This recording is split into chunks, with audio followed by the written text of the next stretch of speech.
Welcome to Slow Home Studio. Too many people live in badly designed houses, and we want to change that. January is Kitchen Month. We're in week 3, which means we're going to be talking about the slow home principles behind good kitchen design. Yeah, and of course, kitchen design is one of our 12 slow home principles. It happens to be Number 8. Number 8. And the principle reads that the kitchen in a slow home is located outside of the main circulation route, has an efficient work triangle, continuous counter surfaces, and sufficient storage. Right, so when we boil that down into a set of principles, and we actually teach this in our kitchen design workshop class, we really think that there are 3 components to good kitchen design: location, layout, and logistics. And let's talk about the first one, location. Yeah, and location, the idea with location is location of the kitchen in plan is very critical, because a kitchen can be doomed to start with if it's placed in the wrong place in plan. It needs to be adjacent to other living spaces, but outside of the main zone of circulation. So it likes to be either backed into a corner or facing towards other living spaces, but not in the middle.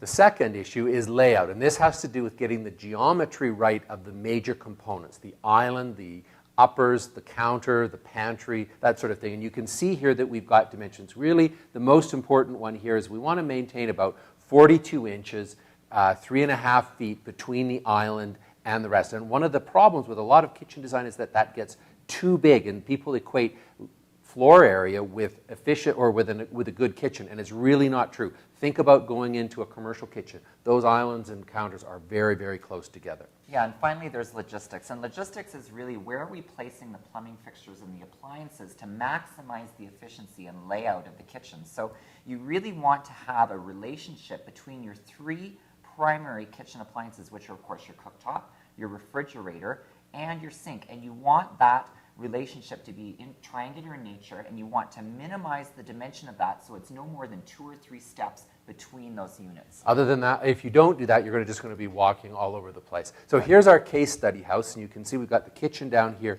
in the corner. If we talk about it from a location point of view, the mudroom is here, and you walk in front of the kitchen in order to be able to come into the body of the house, and beside it in order to be able to get outside. So it's located within the main space, but it's outside of the major circulation route. Yeah, and in terms of layout, it's very, very simple. We have a floor-to-ceiling pantry section here that houses the wall ovens and the fridge.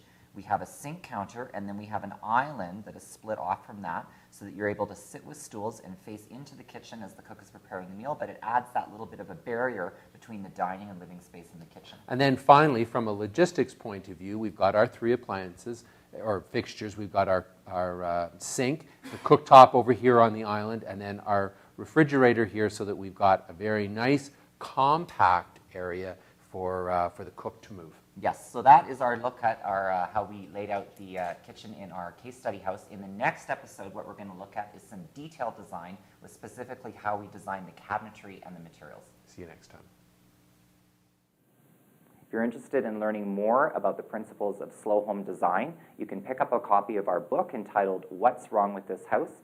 It's a practical guide to finding a well-designed and sustainable home. It's available for sale on the Slow Home Studio website. It's also available for sale at Amazon.com in both paperback and the Kindle format.